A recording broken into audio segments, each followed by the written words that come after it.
A Vida Cristã Normal, por Watmani. Capítulo 7. O Propósito Eterno. Já falamos da necessidade da revelação, da fé e da consagração para vivermos a vida cristã normal. Mas nunca entenderemos claramente por que são necessárias se não tivermos em mente o alvo que Deus tem em vista. Qual é o grande alvo divino, o propósito de Deus na criação e na redenção? Pode-se resumir em duas frases, uma de cada seção de Romanos já mencionada. É a glória de Deus, em Romanos capítulo 3, versículo 23, e a glória dos filhos de Deus, em Romanos capítulo 8, versículo 21. Em Romanos, capítulo 3, versículo 23, lemos: Todos pecaram e carecem da glória de Deus. O propósito de Deus para o homem era a glória. Mas o pecado frustrou esse propósito, fazendo com que o homem se desviasse deste alvo da glória de Deus.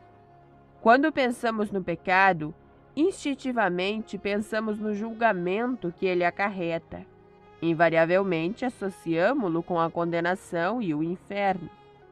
O pensamento do homem é sempre a respeito da punição que lhe sobrevirá se pecar, mas o pensamento de Deus gira em torno da glória que o homem perde se pecar. O resultado do pecado é que perdemos o direito à glória de Deus. O resultado da redenção é que somos qualificados de novo para a glória. O propósito de Deus na redenção é a glória, glória e glória. Consideremos agora, então, acerca do primogênito entre muitos irmãos. Esta consideração nos leva adiante para o capítulo 8 de Romanos, onde o tema se desenvolve nos versículos 16 a 18 e, de novo, nos versículos 29 e 30. Paulo diz: somos filhos de Deus, e se somos filhos, somos também herdeiros, herdeiros de Deus e co-herdeiros com Cristo. Se com ele sofrermos, para que também com ele sejamos glorificados. Porque para mim, tenho por certo que os sofrimentos do tempo presente não são para comparar com a glória por vir, a ser revelada em nós. Assim lemos em Romanos, capítulo 8, versículo 16 ao 18. E ainda, porquanto aos que de antemão conheceu, também os predestinou para serem conformes à imagem de seu Filho, a fim de que ele seja o primogênito entre muitos irmãos. E aos que predestinou, a esses também chamou, e aos que chamou, a esses também justificou, e aos que justificou, a esses também glorificou. Assim encontramos em Romanos, capítulo 8, versículo 29 e 30. Qual era o objetivo de Deus? Era que o seu Filho, Jesus Cristo, pudesse ser o primogênito entre muitos irmãos, que seriam todos transformados à sua imagem. Como realizou Deus esse objetivo? Aos que justificou, a esses também glorificou. Então, o propósito de Deus na criação e na redenção foi fazer de Cristo o primogênito entre muitos filhos glorificados. Em João, capítulo 1, versículo 14, aprendemos que o Senhor Jesus era o unigênito Filho de Deus. E o Verbo se fez carne e habitou entre nós, e vimos a sua glória, glória como do unigênito do Pai. Isto significa que Deus não tinha outro filho senão este. Ele estava com o Pai desde toda a eternidade. Mas aprendemos que Deus não se satisfazia em que Cristo permanecesse como Filho unigênito. Desejava também que ele se tornasse o seu primogênito. Como podia um filho unigênito vir a ser o primogênito? É tendo o Pai mais filhos. O primeiro filho que você tiver será seu unigênito, mas se tiver outros, este se torna o primogênito. O propósito divino na criação e na redenção foi que Deus tivesse muitos filhos. Ele nos desejava e não se satisfazia sem nós. Há algum tempo visitei o Sr. George Cutting, autor do famoso folheto Segurança, Certeza e Gozo. Quando fui levado à presença deste velho crente de 93 anos, ele tomou a minha mão nas suas e de maneira calma e ponderada disse: "Irmão, sabe, eu não posso passar sem ele, e sabe, ele não pode passar sem mim."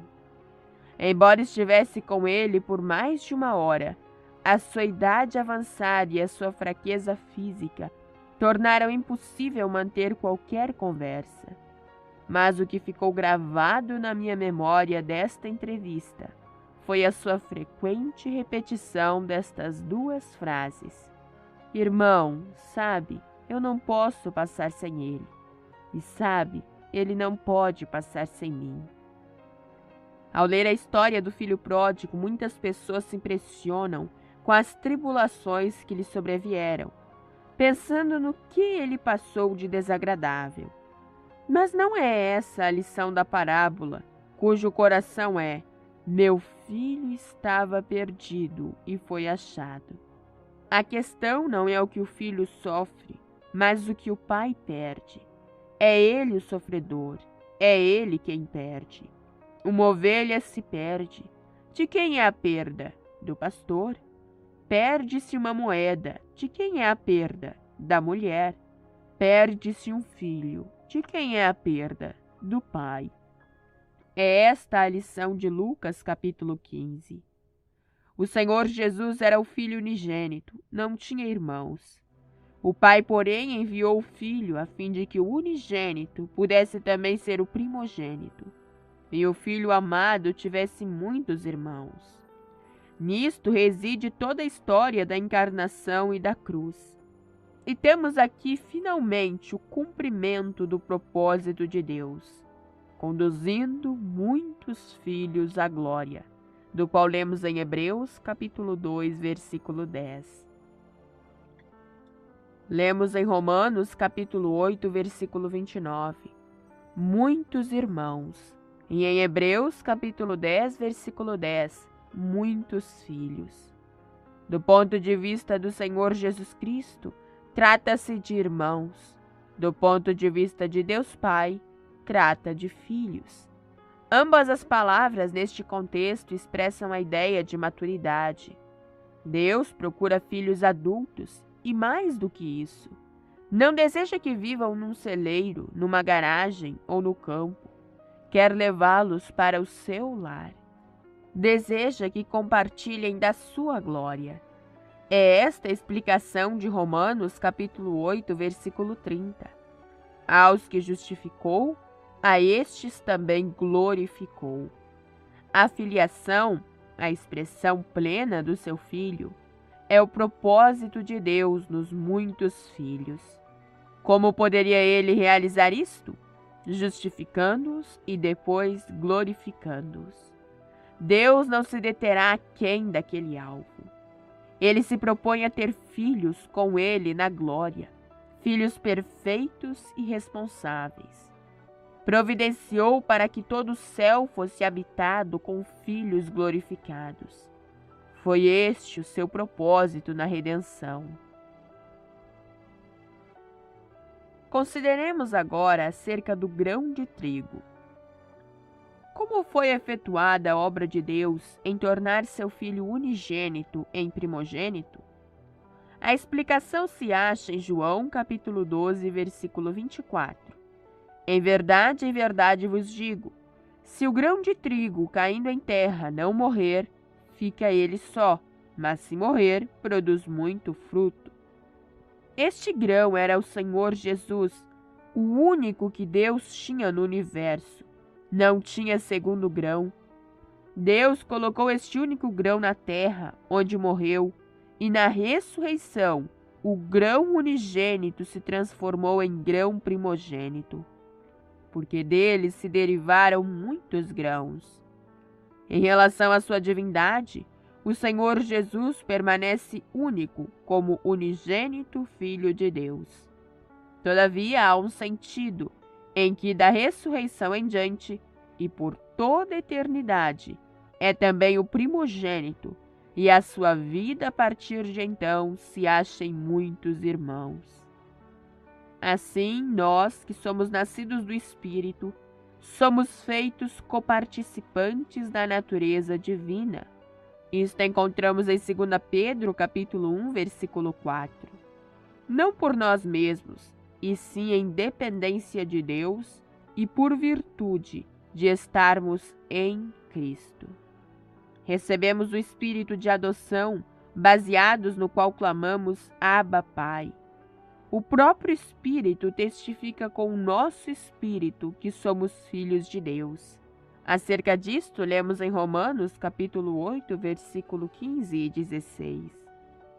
Foi por meio da encarnação e da cruz que o Senhor Jesus o tornou possível. Nisto se satisfez o coração de Deus, o Pai, porque pela obediência do Filho até a morte alcançou os seus muitos filhos. O 1º e o 20º capítulo de João são muito preciosos a este respeito. No princípio de seu evangelho, João nos diz que Jesus era o unigênito Filho do Pai. No fim do evangelho, diz que o Senhor Jesus, depois de ter morrido e ressuscitado, disse a Maria Madalena: vai ter com os meus irmãos e dize-lhes que eu subo para meu Pai e vosso Pai, meu Deus e vosso Deus. Assim lemos em João capítulo 20, versículo 17. Até aqui, neste evangelho, o Senhor falou muitas vezes do Pai ou do meu Pai. Agora, na ressurreição, acrescenta: e vosso Pai. É o filho mais velho, o primogênito, que fala. Pela sua morte e ressurreição, muitos irmãos foram trazidos para a família de Deus. E, portanto, no mesmo versículo, ele os chama meus irmãos. Ele não se envergonha de lhes chamar irmãos. Acerca disso lemos em Hebreus, capítulo 2, versículo 11. Ponderemos agora sobre o assunto da escolha que Adão tinha de fazer. Deus plantou grande número de árvores no jardim do Éden, mas no meio do jardim, isto é, num lugar de especial proeminência, plantou 2 árvores, a árvore da vida e a árvore do conhecimento do bem e do mal. Adão foi criado inocente, não tinha o conhecimento do bem nem do mal, e Deus o colocou no jardim, dizendo com efeito: ora, o jardim está cheio de árvores repletas de frutos, e podes comer livremente do fruto de todas as árvores. Mas, no meio do jardim, há uma árvore chamada a árvore do conhecimento do bem e do mal. Não deves comer dela, porque no dia em que o fizerdes, certamente morrerás. Mas lembra-te o nome da outra árvore, ao pé dessa, é a árvore da vida. Qual é, pois, o significado destas 2 árvores? Adão, por assim dizer, foi criado moralmente neutro, nem pecador, nem santo, mas inocente. E Deus colocou estas 2 árvores no jardim para que ele pudesse pôr em prática a faculdade de livre escolha de que ele era dotado. Podia escolher a árvore da vida ou escolher a árvore do conhecimento do bem e do mal. Ora, o conhecimento do bem e do mal, embora Adão tivesse sido proibido, não é mal em si mesmo. Sem ele, Adão está limitado e não pode por si mesmo decidir em questões de ordem moral. O julgamento do que é certo e bom não lhe pertence, e sim a Deus. E o único recurso de Adão, quando tem que encarar qualquer problema, é remetê-lo a Deus. Assim, há no jardim uma vida que depende totalmente de Deus. Estas 2 árvores representam, portanto, 2 princípios profundos. Simbolizam 2 planos de vida, o divino e o humano.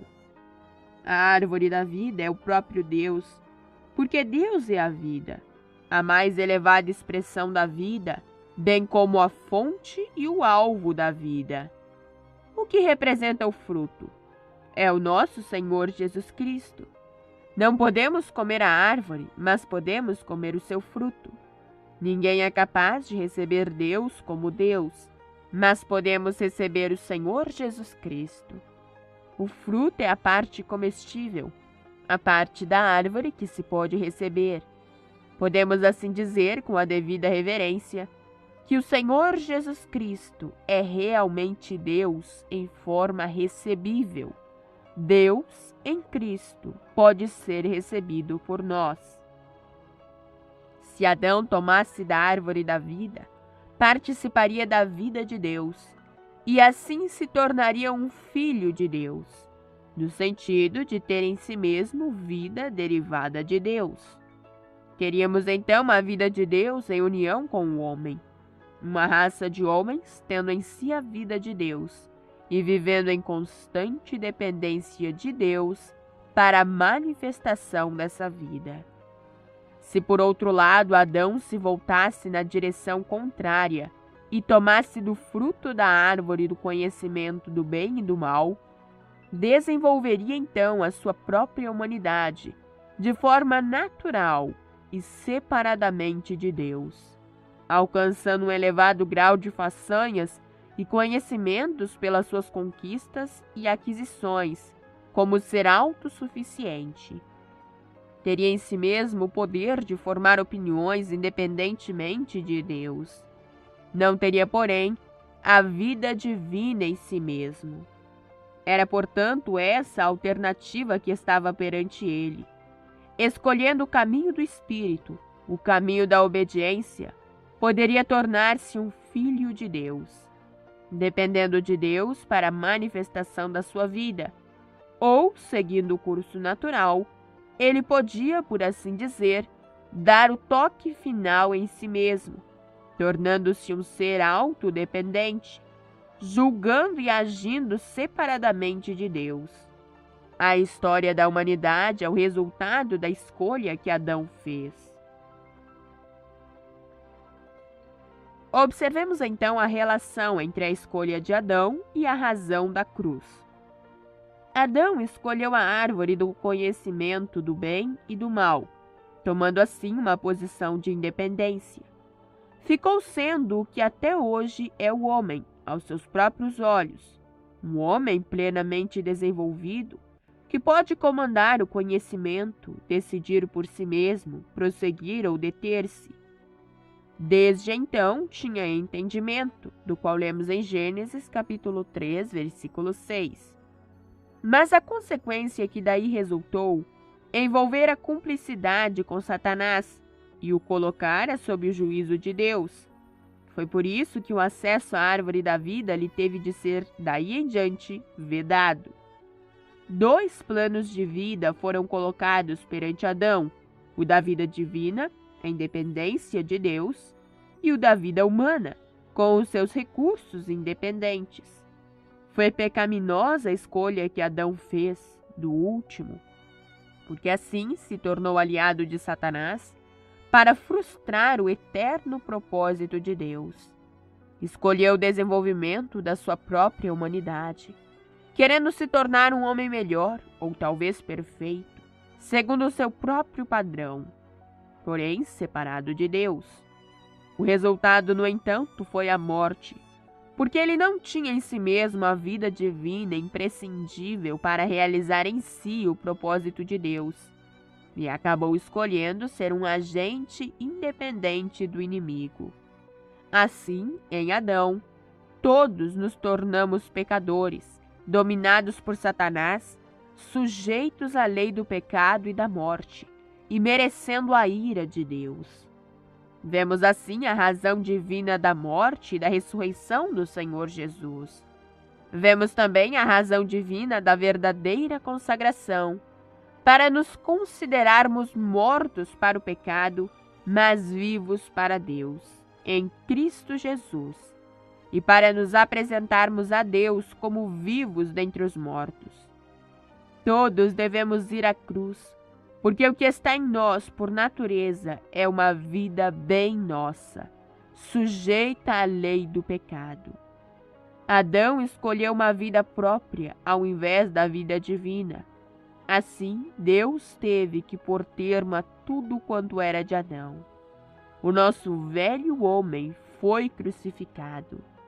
Deus incluiu-nos todos em Cristo e crucificou-o como o último Adão, aniquilando assim tudo que pertence a Adão.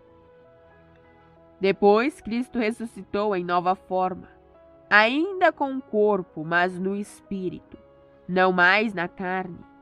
O último Adão, porém, é espírito vivificante. Assim encontramos em 1 Coríntios, capítulo 15, versículo 45. O Senhor Jesus agora tem um corpo ressurreto, espiritual, glorioso. E desde que não está mais na carne, pode agora ser recebido por todos. Quem de mim se alimenta, por mim viverá, disse Jesus, do qual lemos em João, capítulo 6, versículo 57. Os judeus acharam revoltante a ideia de comer a sua carne e beber o seu sangue. Mas, evidentemente, não podiam recebê-lo então, porque ele estava, literalmente, na carne.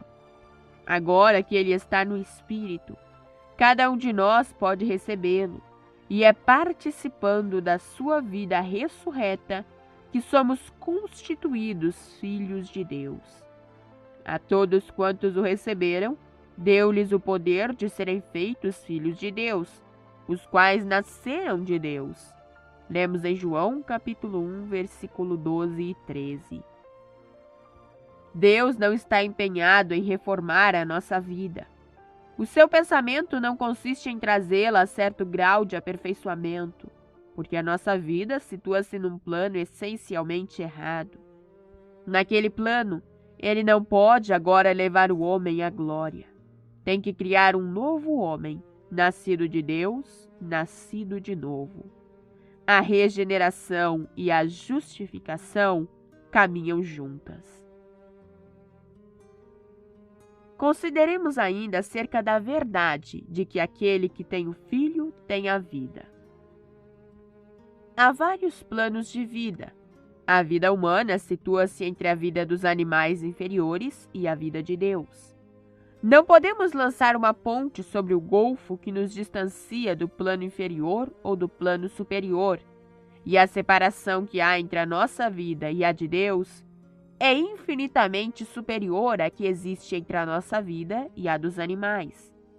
Os seus filhos nasceram na sua família e recebem seu nome porque você lhes comunicou a sua própria vida.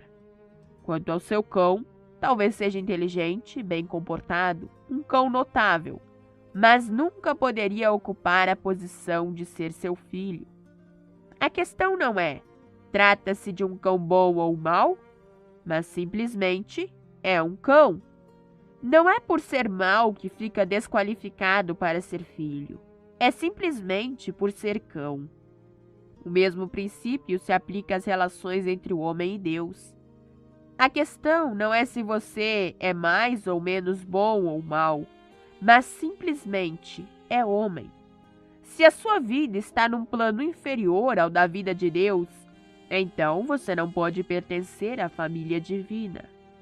A nossa única esperança como homens está em receber o Filho de Deus, e quando fazemos a sua vida em nós, constituir-nos-á filhos de Deus. O que nós hoje possuímos em Cristo é mais do que Adão perdeu. Adão era apenas um homem desenvolvido, permaneceu naquele plano e nunca possuiu a vida de Deus.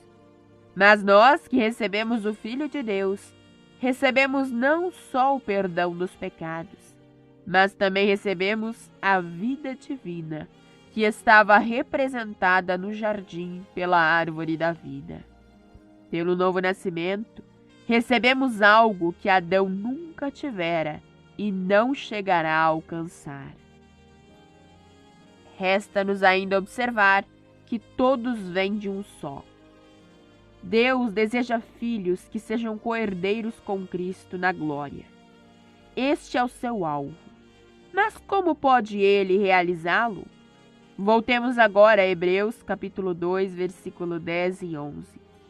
Porque convinha que aquele por cuja causa e por quem todas as coisas existem, conduzindo muitos filhos à glória, aperfeiçoasse por meio do sofrimento o autor da salvação deles.